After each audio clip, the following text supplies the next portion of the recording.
Good morning and hello. We are on to our third video in this series, I think.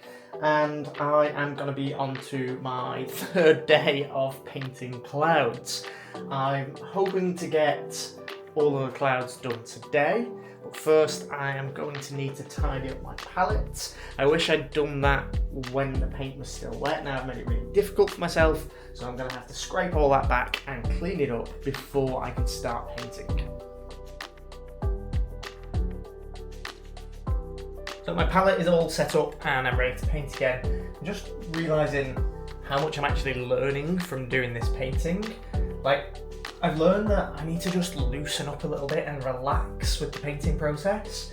I don't need to be as precise with absolutely everything.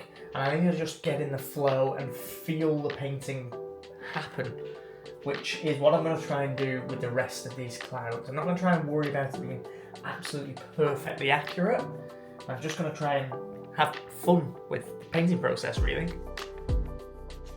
Sorry, I've got a bit of a cold while I'm doing this voiceover, but I thought I'd include a little bit about cloud painting. I'm always a little bit of two minds when I'm painting clouds. One, I want to make them look soft and fluffy, which means I like to blend all the edges and keep it really smooth. And then the other part of me doesn't just want to blend everything completely smooth because it removes all the interest of brushwork. So for this, I'm applying lots of paint, smoothing it, and then applying more paint on top in areas to add some more interest to those clouds, make sure they're not all the same softness, there's some hard edges in there, which hopefully is going to make for a more interesting painting. And we finally have a sky that I am pretty happy with. There's still a couple of changes that I want to make though.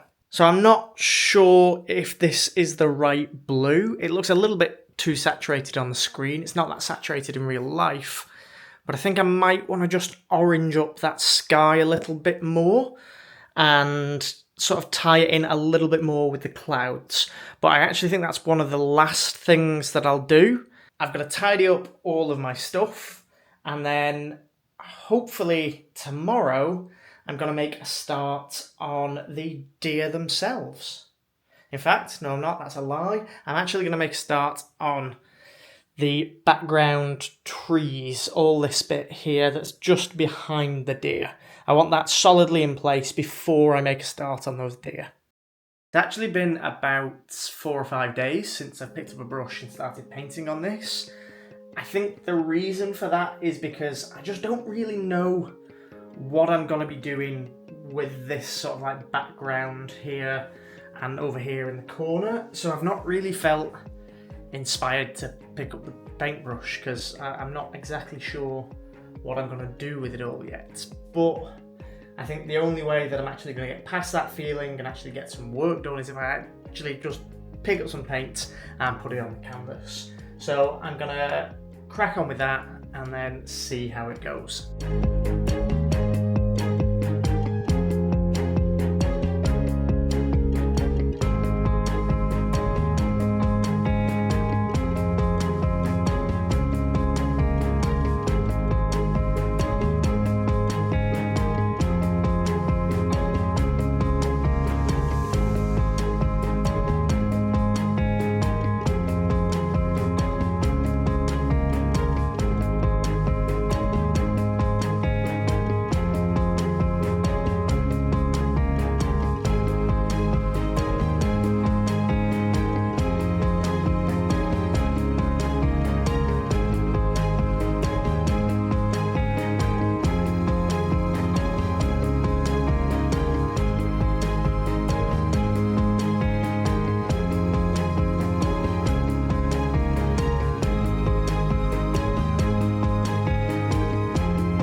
So I've just spent the better part of 3 hours painting this little section here, and it turns out I hate it. So I'm gonna try and fix it, basically.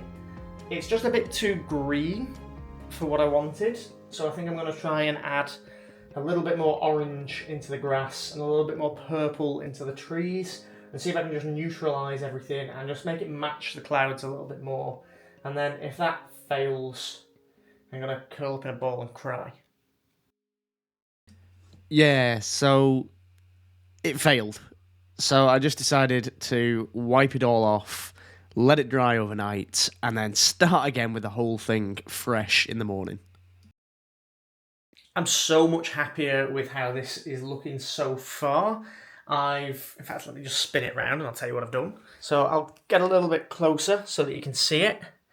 I've put a lot more texture in this foreground grass, a little bit more of a solid sort of straight line hedge across the back, which I think just sets the distance a little bit more.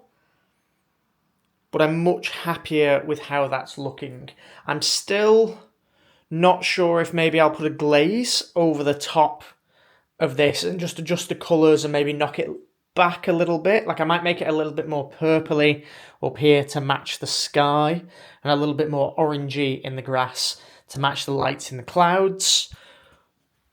But I think for the time being, I'm going to let that dry and I'm going to work on the deer and the foreground and hopefully get this painting done this week. For now, that's going to be the end of this video. Thank you so much for watching, and I'll see you next time.